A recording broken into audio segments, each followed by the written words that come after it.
Hoje é dia 8 de março de 2022, 11 horas da manhã, uma terça-feira. Nós estamos realizando o culto cristão no lar e optamos pela leitura desta obra, A Morte e o Seu Mistério. A Morte e o Seu Mistério é uma trilogia, autoria de Camille Flammarion, um astrônomo, que depois de muita experiência em observar na intimidade de seu observatório astronômico os fenômenos celestes, ele resolveu se dedicar à psique humana. Resolveu examinar a alma humana e entender por que a sua época e anteriormente a ele, os fenômenos da manifestação dos chamados fantasmas dos vivos e fantasmas dos mortos, fantasmas das pessoas que tinham um corpo físico e das pessoas que já haviam deixado a vestimenta carnal junto ao túmulo há alguns meses, alguns anos, décadas, resolveram se mostrar, se fazer presentes na vida daqueles que amaram e daqueles com os quais tiveram seus desentendimentos. E diante desse mistério, ele produziu 3 volumes. O primeiro volume é dedicado ao fantasma dos vivos, das pessoas que gozam de perfeita saúde e que, de um momento para outro, por motivos a serem apurados caso a caso, eles se apresentam junto a um ente querido, junto ao alvo de suas preocupações, casos, por exemplo, de um político que tinha interesse em votar a favor do governo, à época, de Flammarion, e estava doente. Então já é caso do segundo livro, aqui no caso, Fantasma dos Moribundos, que a gente estava citando o caso de pessoas que gostam de perfeita saúde, aparentemente não tem nenhuma proximidade da morte, e no entanto também assim o fazem. E todos os viram no parlamento, motivo inclusive de noticiários, de jornal da época. Então, devido ao grande volume desses casos, formaram-se sociedades psíquicas em várias partes do mundo, dentre elas, Flammarion era membro de uma delas, e ali cada um, não importando se o indivíduo era materialista, se era ateu, se era enfim, não importava, o fenômeno estava ali para ser estudado. Nos dias de hoje, a psicologia, a parapsicologia, que dedicou 3 classificações para os fenômenos. Os fenômenos chamados psigama, psicapa, que até então um indivíduo que ainda está com o corpo físico poderia muito bem produzir fenômenos de telepatia, e depois fenômenos mais ostensivos, materialização de objetos, parar um pêndulo, movimentar um relógio que há anos não funciona, se corporificar a tal ponto de poder abraçar, conversar, sentir o hálito da pessoa, ser fotografado, enfim, até se chegar aos fenômenos chamados psiteta.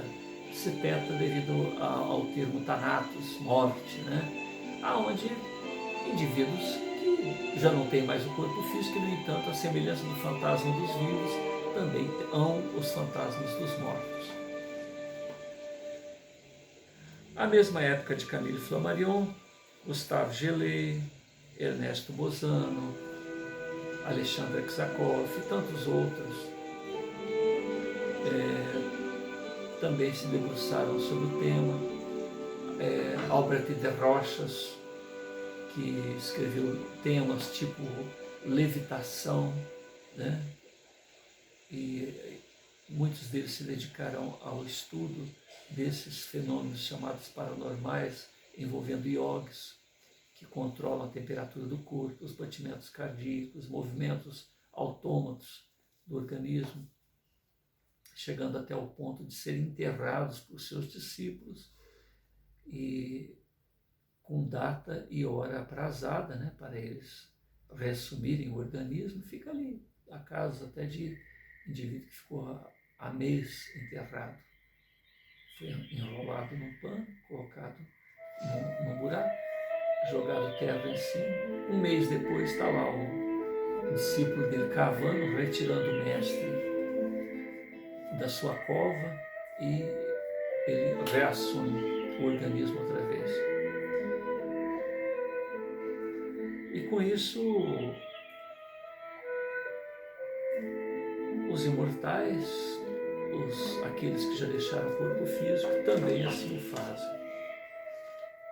E Alexandre Aksakoff, nas suas conclusões, depois de quase 500 folhas, ele diz que não há fenômenos paranormais, fenômenos anímicos, que seriam produzidos pelo próprio indivíduo, ainda no corpo físico, sem a interferência do fantasma dos mortos. E não há fenômenos espíritas, onde ocorrem, portanto, os fenômenos envolvendo aqueles que já perderam o corpo físico, os desencarnados, sem a participação do fantasma dos vivos. Ou seja, na realidade, o que ocorre são fenômenos envolvendo os imortais, envolvendo nós outros, quer estejamos no corpo físico ou não, mas há a participação dos dois, porque quando o indivíduo está no corpo físico, está encarnado, ele não tem toda a habilidade, ou não tem todo o conhecimento desperto para que ele produza determinados fenômenos. Então, há necessidade daqueles desencarnados já há algum tempo para que sejam intuídos, para que sejam direcionados na produção desses fenômenos. E, igualmente, os desencarnados, sem o organismo do encarnado, também não tem como se apresentar em terceira dimensão. Esse segundo volume, ele é fracionado em 12 capítulos. O primeiro dele trata de fenômenos expostos no primeiro volume e questiona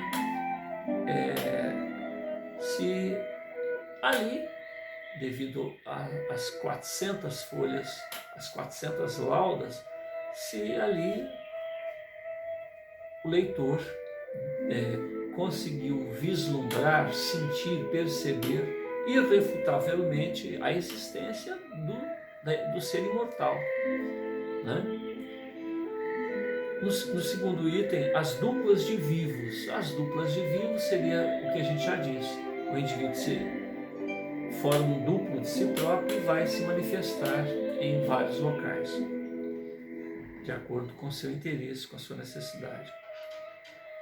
Terceiro, o pensamento produtor de imagens projetadas à distância, cinematografia psíquica, transmissões telepáticas sensoriais. Então, o Chico Xavier, por exemplo, escreveu uma obra chamada 2000 anos, 50 anos depois, Ave Cristo. Então, quando ele estava escrevendo aquela obra há 2000 anos, ele ouvia o ruído das tempestades, sentia o vento tocar-lhe a pele, sentia as emoções de cada personagem. Então ele falou, poxa, como que eu consigo sentir o que o personagem sente, ouvir o que... porque esses 3 romances que a gente citou são obras históricas. Emmanuel, quando utilizou a mediunidade do Chico para escrever esses romances, ele ofereceu subsídios históricos para auxiliar os pesquisadores de todas as áreas. para compreender o que exatamente aconteceu à sua época. Aí o Emmanuel explicou para ele, não, o que você está sentindo é o que eu estou sentindo. Eu vivi essa época, e na época foi Públio Lentulus, quando ele escreveu 2000 anos, ele fala a história de Públio Lentulus. E eram as emoções do Emmanuel. Então a gente tem essa característica, todos nós estamos interconectados de alma para alma e através desses elos de empatia nós passamos para o outro o que nós estamos sentindo e recebemos dos outros. Daí a razão pela qual nós devemos estar sempre numa faixa vibratória boa, para que a gente não seja alvo de pensamentos negativos, né, de embaraços que poderão nos complicar, e a gente muitas das vezes imagina que aquilo é a nossa realidade, sendo que não é. Nós apenas estamos captando. Porque o que é o médium? É aquele que capta de outro indivíduo o que ele sente, o que ele pensa, né, as suas emoções, as suas conjecturas, seus desejos. Então há necessidade de um filtro. Se é um ser, é um manifestante de boa índole, tudo bem, mas e se é um indivíduo negativo que quer agredir, quebrar, xingar? Tem que haver um filtro, né? Você está numa reunião, por exemplo, de desobsessão. Aquela pessoa precisa ser educada, então o médium vai deixar ele fazer o que quer. Tem que haver um autocontrole aí, né? A dor, a necessidade, o sofrimento, a agonia da pessoa, você tem que deixar passar, mas não determinados impulsos, né? Porque senão a gente vai pagar mico aí o tempo inteiro. Citei o caso de Chico para dizer que aquilo que acontece com o desencarnado, que é através do fenômeno mediúnico, também acontece de encarnado para encarnado.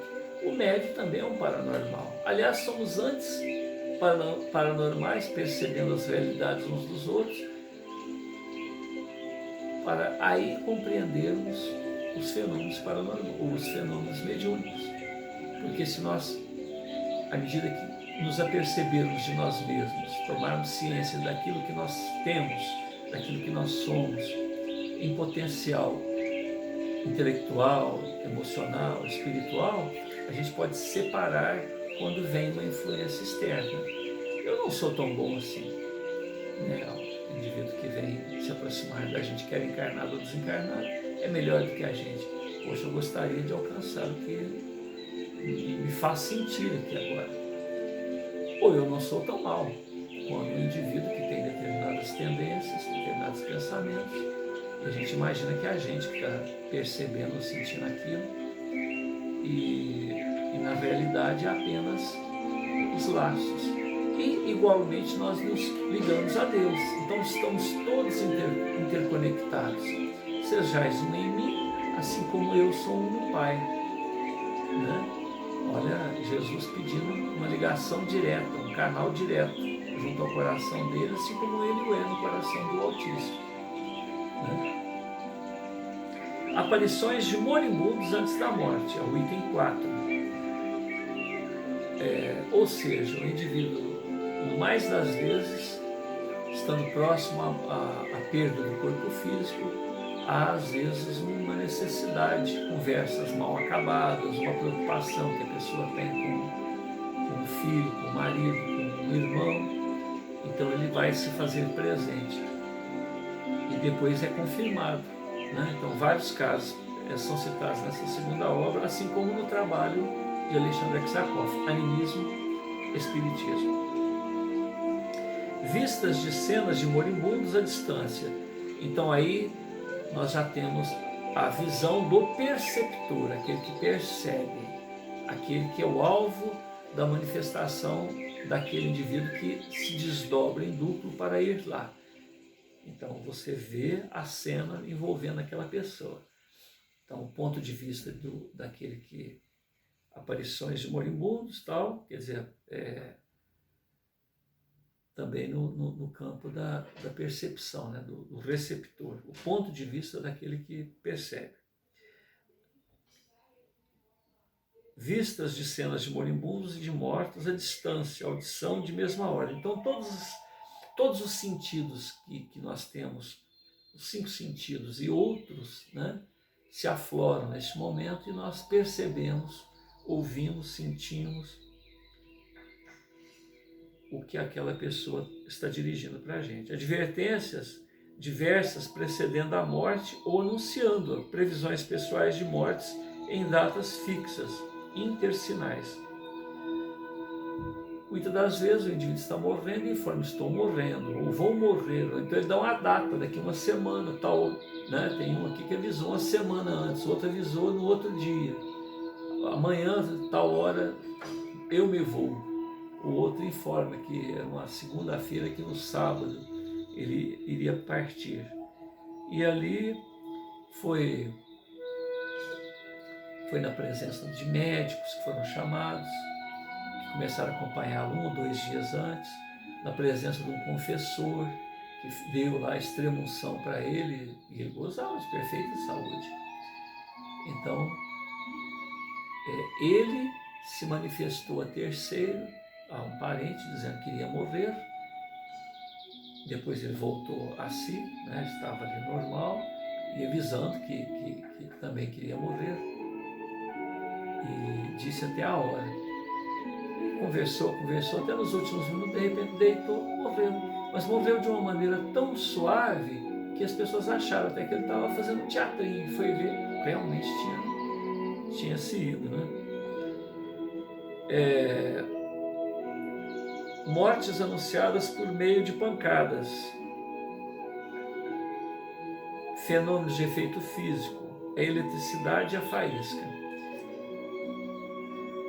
Então, fenômenos de efeito físicos, batidas, movimento de objetos, relógio que para de funcionar, relógio que volta a funcionar. As manifestações de moribundos no momento da morte, além das aparições. As manifestações. Depois, aparições de moribundos no momento da morte. São as mesmas palavras, uma é manifestação, a outra é aparição.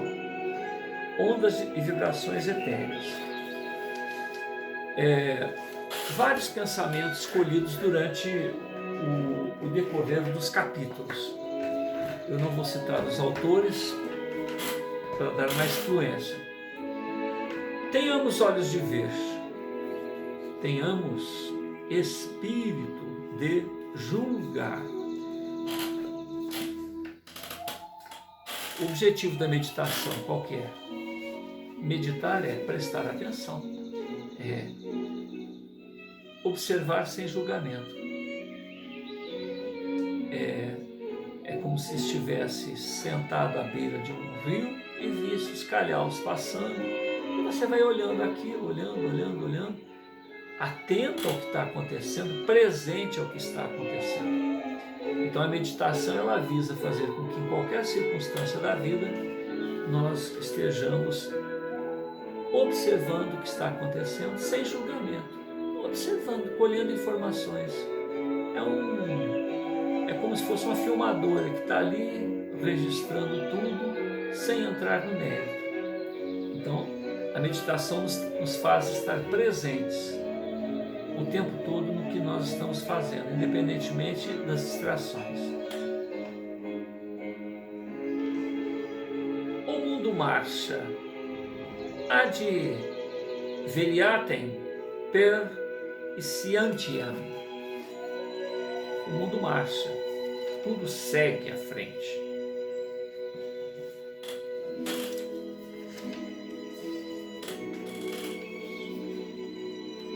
Conhece-te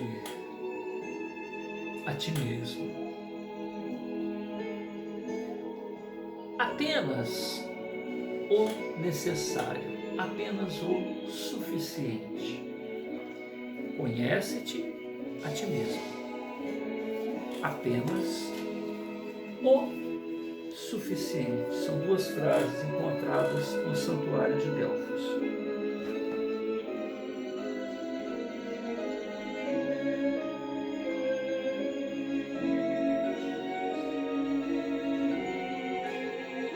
Não aceitarmos senão o que estiver provado.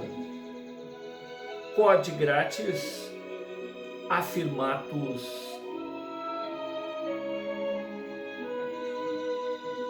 Tudo isso é para ser estudado.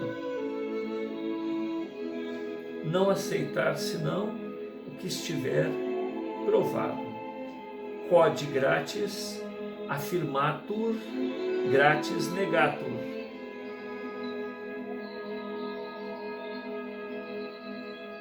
Tudo é para ser estudado, discutido, analisado pela observação e pela experiência. Vivemos no seio de uma atmosfera psíquica desconhecida. Vivemos no seio de uma atmosfera psíquica desconhecida.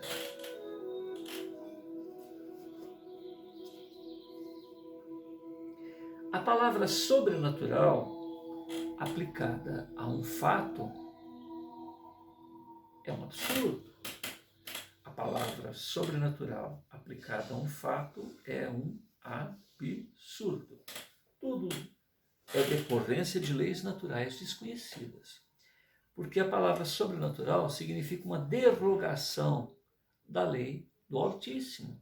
O Senhor que tudo sabe, tudo pode. Como que ele derroga as suas leis por circunstâncias a serem apuradas? Ele não derroga lei nenhuma. Ele é de sempre. O foi, o é e o será. Então, na realidade, sobrenatural é uma palavra que é superada. Existem leis naturais desconhecidas. Antes de se descobrir a lei da gravitação universal, ela já existia. Hoje, nós estamos procurando entender física quântica, estamos procurando entender a matéria escura do universo, estamos procurando entender a energia escura, a antimatéria, a antigravitação. E por que não entendemos? É sobrenatural, né? Então, fatos são ocorrências que, quer nós entendamos ou não, são fenômenos da natureza. Rejeita a opinião banal e salvar-te-ás. Então, ater-nos apenas às palavras de quem tem responsabilidade no que diz, quem procura elucubrar com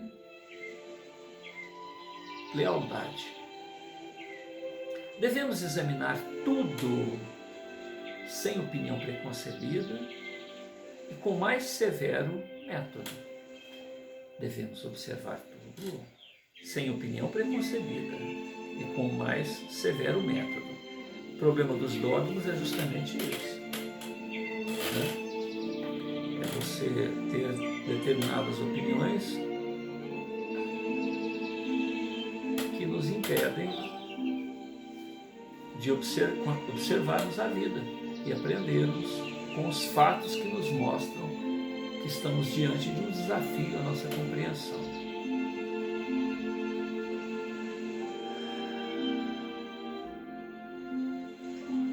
No entanto, uma coisa poderá tranquilizar-nos: a certeza de que nada sabemos. Só tem certeza de alguma coisa aquele que ignora, porque quem sabe das coisas sabe que nada sabe.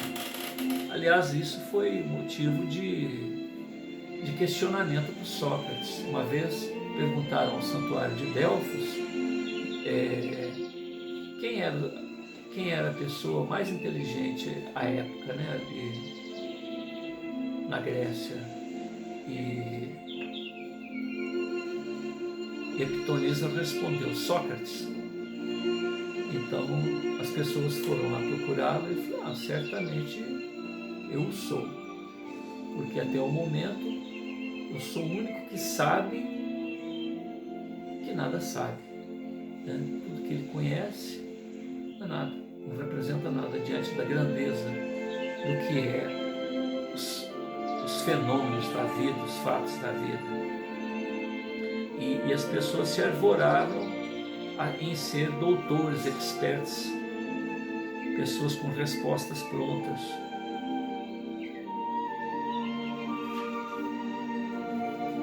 E ele não tinha isso, ele estava sempre aberto ao novo. Conhece-te a ti mesmo, busca a autocompreensão. E apenas o suficiente. Outra frase, aparentemente simples, né? Mas que representa muito. A possibilidade, ou as possibilidades da natureza, são infinitas.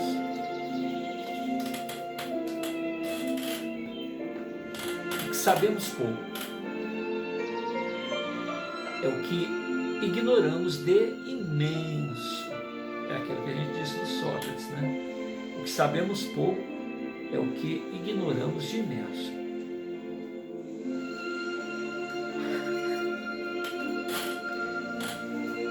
Ele sentia-se submetido às influências solenes da natureza. Magnetismo vasto, magnetismo infinito, que é a vida da criação, que prende o átomo ao universo.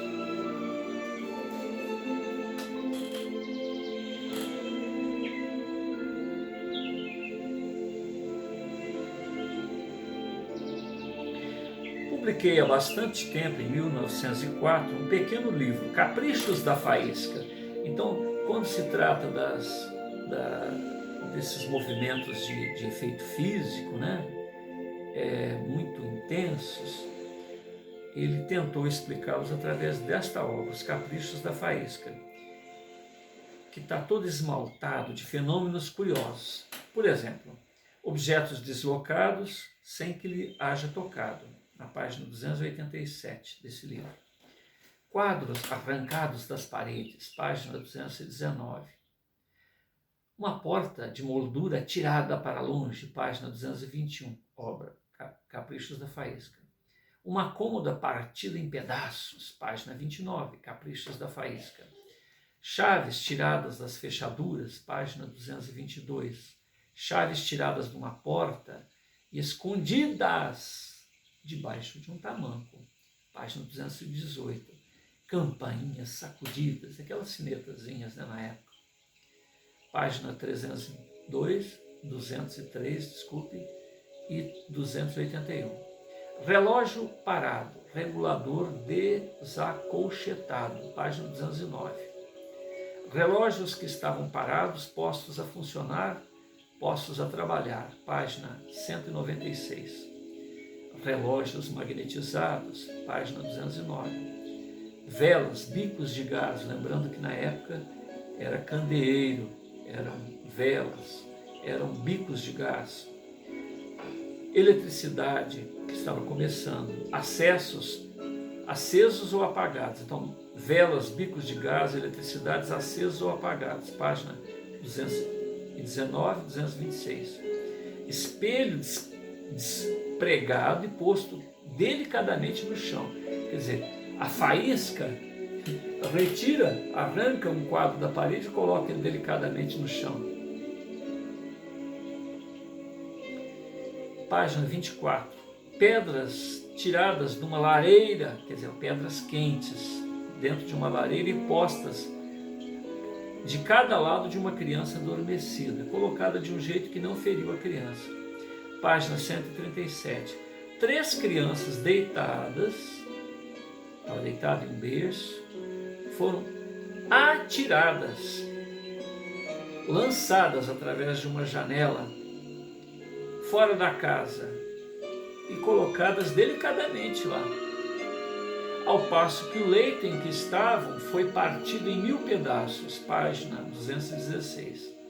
Travesseiros projetados à distância, sem o menor incômodo para a criança adormecida sob o travesseiro. no qual ele tinha a cabeça. Quer dizer, retirou o travesseiro com violência, mas não feriu a criança, não deu aquele golpe no pescocinho da criança. Página 214. Quer dizer, isso é casual, assim, pedras pesando centenas de quilos, então imagina centenas, uma pedra de 1 tonelada, arremessadas longe. Página 210. Chapéu voltado, chapéu que virou ao contrário, página 217. A faísca em forma esférica, quer dizer, uma bolha de energia, tipo energia elétrica, que empurra a porta, entra, visita insolitamente o local. Página 86. A faísca em forma esférica ainda, brinca ao lado de uma rapariga sem fazer-lhe qualquer mal. Página 19. Mulher mascarada de homem é posta completamente nua pela faísca. Página 25. Uma moça vestida de homem, a faísca arrancou a roupa dela, deixou ela nua e jogou a roupa dela sobre uma árvore lá. Uma pessoa é despida e os seus vestuários dependurados numa árvore. Página 26. Então, a página 25 e 26, no mesmo tema. O número de fulminados não quer dizer que morreu. A faísca caiu sobre a pessoa, arrancou a roupa, arrebentou o calçado e o indivíduo está ali, nu e intacto. Os vestuários são despedaçados, calçado arrancado violentamente, e aí o fulminado, o indivíduo que caiu a faísca nele, levanta-se são e salvo. A 9 de dezembro de 1907, no Rio de Janeiro, um tenente do Exército, o senhor A. de Vasconcelos, foi lançado ao chão por uma descarga elétrica com 18 homens que rapidamente se levantaram, como que impelidos por uma mola. Então imagina um comandante, 18 pracinhas ali, O comandante cai no chão desmaiado, fica peladão, o sapato arrebenta, a roupa arrancada. E os comandados deles são arremessados longe, quicam no chão, como se fosse uma mola, e ficam em pé de novo. O oficial que os comandava permanecia por terra sem sentidos. O seu uniforme rasgado, botões desaparecidos, 3.000 réis que guardava no bolso também desapareceu. Seu sapato foi despedaçado, atirado longe. O oficial não morreu. Quando acordou e tomou conhecimento do que aconteceu com ele com o batalhão, enviou mensagem para o Flammarion, inclusive as roupas e os sapatos rasgados que estão guardados no observatório lá do Flammarion, no museu. Ele dizia: mandem para a França, informem Flammarion. Então, no observatório de Juvis, que está lá esse material. 2 mulheres que faziam tricô, a faísca arrebenta-lhes, ou arrebata-lhes, então a faísca arrancou as agulhas que estavam na mão de 2 mulheres fazendo tricô, página 27. Um relâmpago mata um padre no altar e leva a hóstia e vai escondê-la na caliça. Quer dizer, aí houve morte, viu? Página 28. Um moço moleiro é aberto em 2. A faísca partiu o rapaz em 2 partes, da cabeça aos pés. Página 28.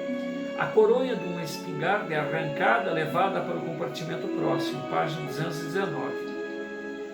São fundidas balas dentro do cano de uma espingarda, sem que a pólvora se inflamasse. Página 224. Um rapaz atravessando uma praça é atingido por uma faísca atirado a uma distância de 50 metros. Ele próprio comunica o fato ao Flammarion. Página 120. Um chapéu é lançado a 10 passos de distância sem que haja qualquer vento. Página 130. Caprichos da faísca. No meio de brilhante soirée dançante, uma faísca entra pela chaminé, cobrindo de fuligem os pares que dançavam, transformando-os em negro. Página 137. Corpos reduzidos, já matou também, corpos reduzidos a cinza, ficando intactos os seus vestuários. Página 123. Em oposição a isto, vestes queimadas, ficando intactos os corpos. Página 123. Colares de ouro volatilizados, quer dizer, um colar de ouro volatilizou, desapareceu, sem deixar o menor traço. Página 195. Inclusive não deve ter ficado marca no pescoço da pessoa. Dobradiças tiradas a caixilhos. Página 205. Pregos arrancados de um canapé forrado de cetim e levados para debaixo de uma telha no telhado da casa. Quer dizer, a faísca arrancou os pregos e depositou cautelosamente debaixo de uma telha no telhado. Vidros fundidos, vidraças sutilizadas. Enfraqueceu a vidraça e fendeu vidros. Moedas roubadas pela faísca, então roubou mais dinheiro, né? Pratos em pilha quebrados 2 a 2, página 222, e tantos outros casos. Depois ele cita que uma faísca caiu no gabinete da estação de Figanieres, em Var, e esvaziou todos os tinteiros sem deixar qualquer mancha de tinta. Vinon, próximo a Toulon, esvaziou uma lagoa com 3 metros de água. Esvaziou uma lagoa. Fotografias feitas pela faísca dei outrora o nome de raios cerâmicos, raios fulgurantes em alguns exemplos. Agora aqui acontece outra coisa, que a faísca desenha no corpo da pessoa alguma coisa. A 17 de junho de 1896, um jornaleiro chamado Ellison foi atingido pela faísca numa cabana perto de Pertuis-Valsier, e esses raios fotografaram-lhe no peito, através da roupa, um olmo e um pinheiro que ficavam a 100 metros a distância. Recebi o relato e os desenhos deste curioso fenômeno de Mairé de Pertuis. O doutor Tournatoire, que precisamente examinara a vítima, diz que aquela pessoa que levou o golpe no raio ficou são e salvo. Página 250. 27 de junho de 1866, em Bergen, Alto Reno, um raio fotografou a folhagem de uma tilha nas costas de 2 homens, deitando-os por terra sem o matar. O sábio físico Irne, do Instituto, escreveu-me a esse respeito, dizendo que o mais hábil desenhista não faria melhor. Página 258. No verão de 1865, roubaram a bolsa no caminho de ferro ao doutor Berendinger. Tempos depois, chamado para examinar um homem atingido pela faísca, viu na coxa do fulminado, que não estava morto, a fotografia de suas iniciais, 2DD cruzados, que estavam incrustados em aço na bolsa de tartaruga. O fulminado era o ladrão.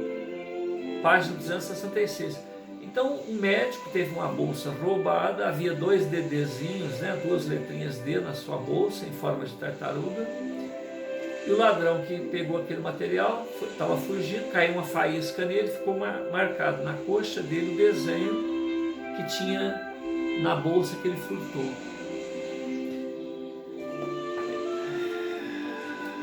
Esses fenômenos e 1000 outros são averiguados, verificados, são irrecusáveis. Um dos mais singulares e um dos mais jocosos é talvez esse publicado no tomo 9 de Atas da Academia de Ciências. O fato passou-nos arredores de Nimes. Algumas moças conversavam umas com as outras. Um raio deitou elas por terra. Levantaram-se sem qualquer ferimento. Uma delas, porém, queixava-se de picadas, que se tornaram muito vivas e dolorosas. As amigas quiseram saber o que havia acontecido e viram escrito um monte de coisas. Escreveu um livro nas pernas da moça. Vamos tentar ler aqui. Em latim ainda, hein? non sine miratione pudendum perustum ruberimum labia tumefecta pilos deficientes usque ad bulbum punctoque nigros propilis unde cutim rugosissima ejus referunt amicae primum barbatissima et hoc facto semper imberbem este, página 117 da obra Caprichos da Faísca.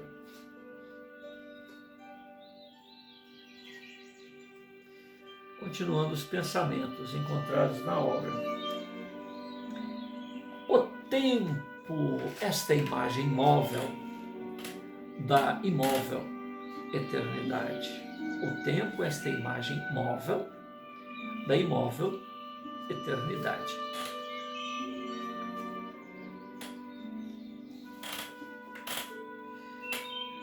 Nada é tão brutalmente concludente como um fato. In medio stati virtus.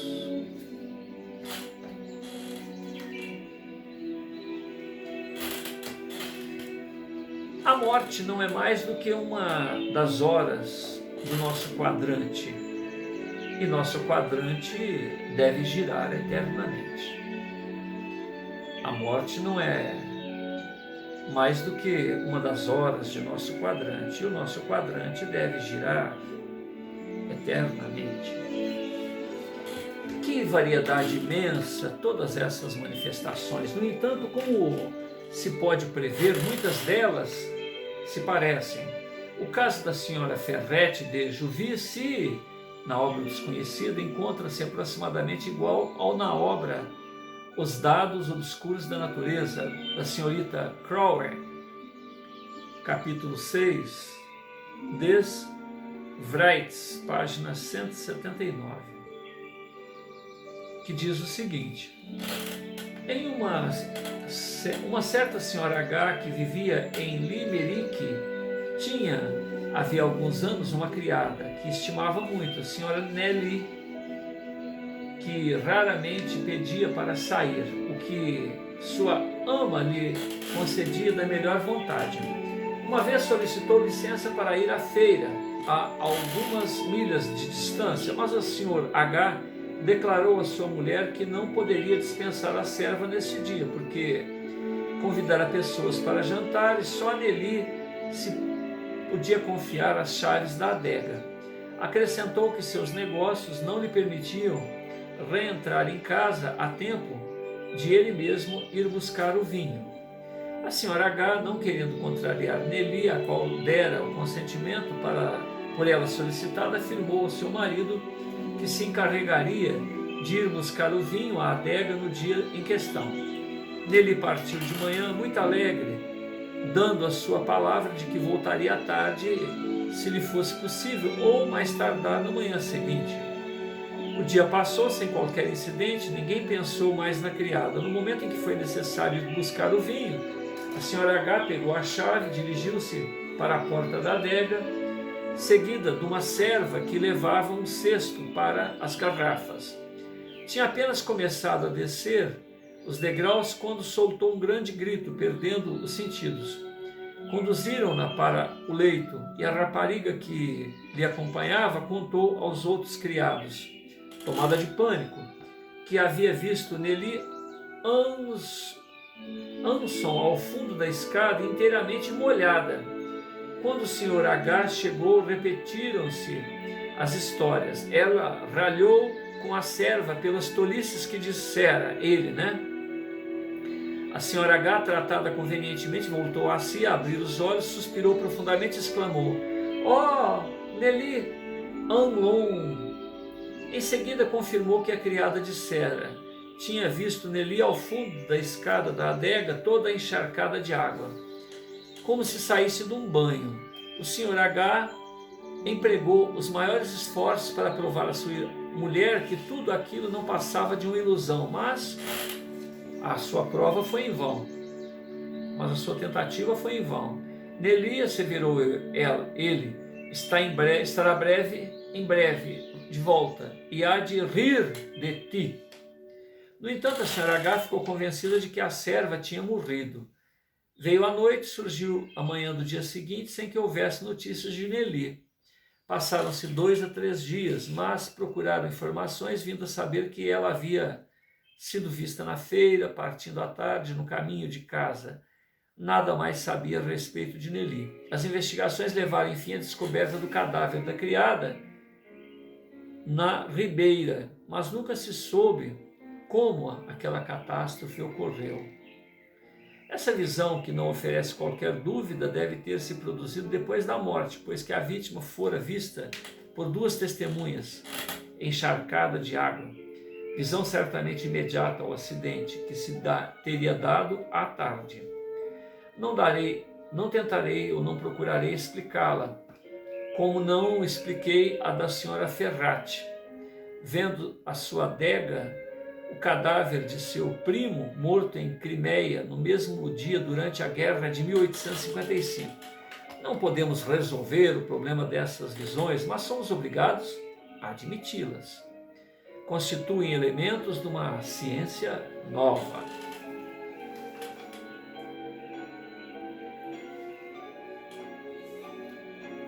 Negar o fato tão abundante comprovado das aparições no momento da morte seria o mesmo que negar a luz do dia. É tempo de encerrar este capítulo, mas não é sem desgosto que eu elimino numerosas observações demonstrativas. Eis ainda uma não menos verdadeira que a precedente. O reverendo C. Van Bay, de Paragon, condado de Salisbury, Inglaterra, escrevia a Sociedade de Investigações Psíquicas no mês de abril de 1884. Estava intimamente ligado ao meu amigo B.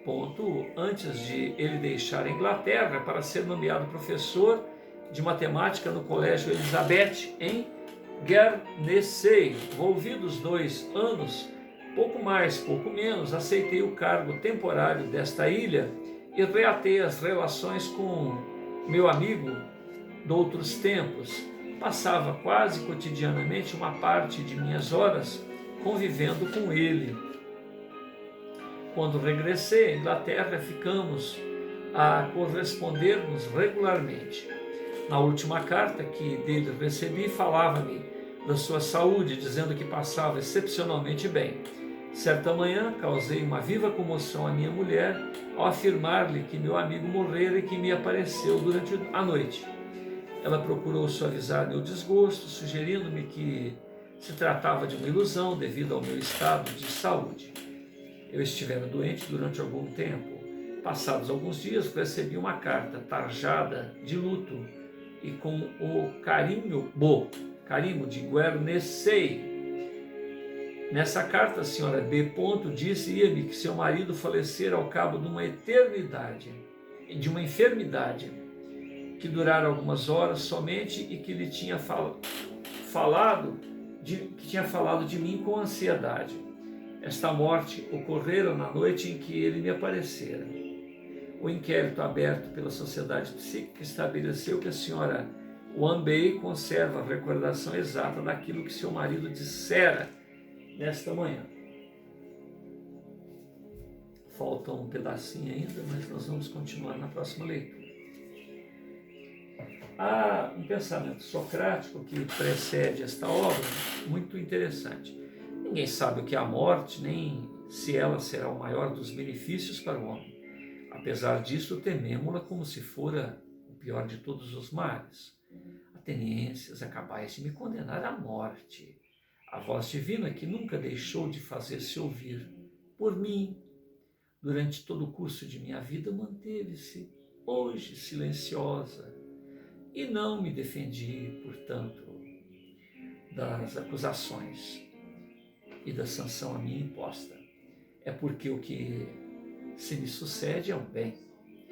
Vou sofrer a sorte que me condenastes, mas a iniquidade, a infâmia ficarão para sempre amarradas à memória de meus acusadores e juízes.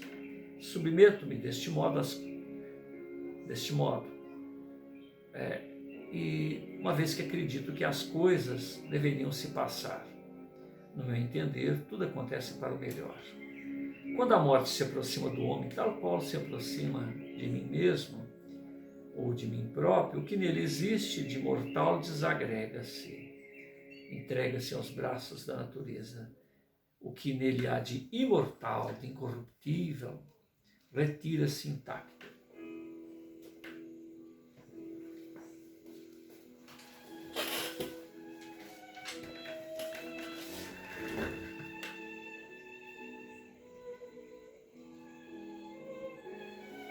Senhor Jesus, gratidão pela oportunidade de estarmos contigo, trazermos uma vibração positiva para que melhoremos a nossa própria e propiciar todos que nos ouvem este momento em que certamente os seus prepostos, os nossos irmãos e a humanidade, apiedados das nossas misérias, das nossas limitações, certamente hão de multiplicar esse nosso esforço e permitir com que cada um de nós, cada vez que revermos esses apontamentos, possamos compreender a nossa própria imortalidade, compreender as possibilidades que se desdobram a partir desta compreensão. Filhos de Deus, lucigênitos, criados do amor infinito do Pai, e interligando uns com os outros no nosso melhor, multiplicamos assim o grande, necessário e inadiável esforço que cada um de nós tem que fazer, embora os nossos limites, conforme a nossa compreensão de nós mesmos atual possamos assim o impor, nós sabemos que estamos destinados a sermos verdadeiros faróis futuramente. E é neste empenho que nós nos socorremos. O nosso mestre, o nosso educador, o nosso responsável tem um potencial que sequer imaginamos. Estamos sendo convidados por Ele a fazermos aquilo que Ele faz e muito mais. Que para isso precisamos ser um com Ele, assim como Ele o é no Pai.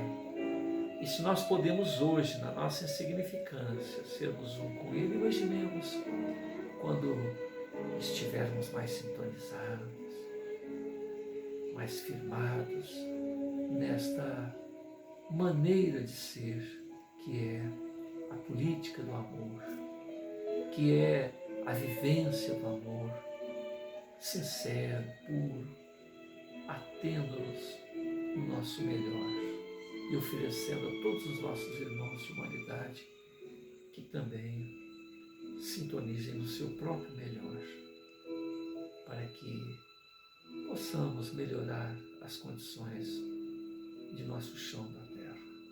Muita paz.